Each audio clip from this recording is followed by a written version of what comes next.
Missile जैसे ही मोदी जी के car के पास में आती है अचानक से अपनी डायरेक्शन बदल देती है। ऐसा लगता है मिसाइल कंफ्यूज हो गई है। आखिर ऐसा क्यों हुआ? आज मैं 3D एनिमेशन से दिखाऊंगा एक ऐसा खतरनाक सिक्योरिटी कंपैरिजन जिसमें एक तरफ है इंडिया के सबसे अमीर आदमी मुकेश अंबानी और दूसरी तरफ है इंडिया के प्राइम मिनिस्टर नरेंद्र मोदी, जिनकी महीने की सैलरी लगभग 1,60,000 रुपए है। वहीं मुकेश अंबानी 1,60,000 रुपए 4 से 5 सेकंड के अंदर ही कमा लेते हैं। मुकेश अंबानी के पास है मर्सिडीज बेंज S680 गार्ड, जो कि एक 10 करोड़ की कार है, और उसके सामने खड़ी है मोदी जी की car Mercedes Maybach S650 guard, जो कि एक 12 करोड़ की कार है। दोनों ही गाड़ियां बुलेट प्रूफ, ब्लास्ट प्रूफ और हाई लेवल के आर्मर्ड प्रोटेक्शन के साथ में आती हैं। ये गाड़ियां कितनी सेफ हैं, इसकी टेस्टिंग करने के लिए हमारे पास 3 वेपन है। सबसे पहले AK-47, उसके बाद में एक RPG लॉन्चर और तीसरा सबसे खतरनाक FGM-148 जेवलिन मिसाइल, जो कि बड़े बड़े टैंकों के पर खच्चे उड़ा देती है। अब इन तीनों वेपन्स की जब गाड़ियों पर टेस्टिंग होगी तो गाड़ियों का क्या हाल होगा, उसमें बैठे लोग कितने सेफ रहेंगे। टेररिस्ट ने अपना टारगेट सेट किया और उसने AK-47 सबसे पहले मुकेश अंबानी के गाड़ी पर चलाई।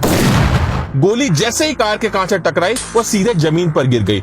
बस एक हल्का सा निशान उसके कांच पर आ गया, क्योंकि मुकेश अंबानी की गाड़ी का ये कांच लगभग 4 इंच मोटा है। और ये तो छोड़ दो, अगर हम इस गाड़ी के डोर को अलग करके देखें तो ये लगभग 5 से 6 इंच मोटा होता है और इसका एक डोर लगभग 250 किलो का होता है, जो कि हाइड्रोलिक सिस्टम से ऑपरेट होता है। एक बटन दबाने पर ऑटोमेटिक ओपन और क्लोज होता है। अब AK-47 तो कार का कुछ नहीं उखाड़ पाई। फिर ये टेररिस्ट गुस्से में आकर RPG लॉन्चर तान देता है। RPG जैसे ही कार से टकराती है बहुत तेज से विस्फोट होता है और जैसा कि आप देख सकते हैं कार में काफी बड़ा डेंट आ जाता है। लेकिन उसके बाद भी कार में बैठे मुकेश अंबानी को सिर्फ जोर की आवाज आती है, उसके अलावा कुछ भी नहीं होता है। वो कार में पूरी तरह से सेफ है, क्योंकि इस गाड़ी में आर्मर प्लेटिंग होती है। अगर गाड़ी के ऊपर के हिस्से को हटा दिया जाए तो ये जो हिस्सा होता है ये लगभग 5 से 6 इंच मोटा होता है। इसमें आर्मर प्लेटिंग होती है जो कि रेनफोर्स्ड स्टील, जो कि हाई क्वालिटी का स्टील होता है, और कंपोजिट मटेरियल जो कि बुलेट प्रूफ जैकेट में इस्तेमाल होता है, इनकी लेयरिंग से बनता है। ये देखने के बाद में टेररिस्ट बिना टाइम वेस्ट किए अपना सबसे खतरनाक वेपन FGM-148 जेवलिन मिसाइल को सीधा मुकेश अंबानी की गाड़ी पे फायर कर देता है। अब इस मिसाइल से कार पे क्या असर पड़ता है ये जानने से पहले तुम एक बात को समझ लो कि FGM-148 जेवलिन मिसाइल एक ऐसा खतरनाक वेपन है जिससे फाइटर टैंक भी पूरी तरह से डिस्ट्रॉय हो जाते हैं। ये मिसाइल जैसे ही मुकेश अंबानी की कार से टकराती है बहुत जोर का विस्फोट होता है और कार बहुत बुरी तरह से डैमेज हो जाती है। लेकिन अब भी मुकेश अंबानी को कुछ नहीं होगा, क्योंकि कार के अंदर के सारे एयर बैग्स ओपन हो जाते हैं, जिससे इस ब्लास्ट का पूरा इंपैक्ट एयर बैग पर होता है। मुकेश अंबानी पूरी तरह से सेफ रहते हैं। तो क्या लगता है मोदी जी की कार पे इन वेपन्स का क्या असर होगा?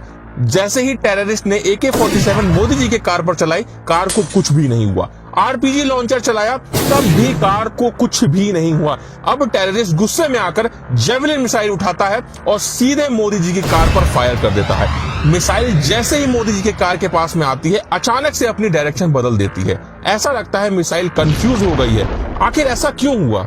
तो मैं आपको बता दूं, मोदी जी की गाड़ियों के साथ में पूरा SPG कॉन्वॉय चलता है, जिसमें ऐसी भी गाड़ियां होती हैं जिसमें बहुत सारे हैवी जैमर्स लगे होते हैं, और ये जो जैमर्स होते हैं ये मिसाइल के सिग्नल को ब्लॉक कर देते हैं, जिस वजह से मिसाइल अपने टारगेट को हिट करने के बजाय अचानक से अपनी डायरेक्शन बदल देती है, जिससे उसका असली टारगेट मिस हो जाता है और मोदी जी पूरी तरह से सेफ रहते हैं।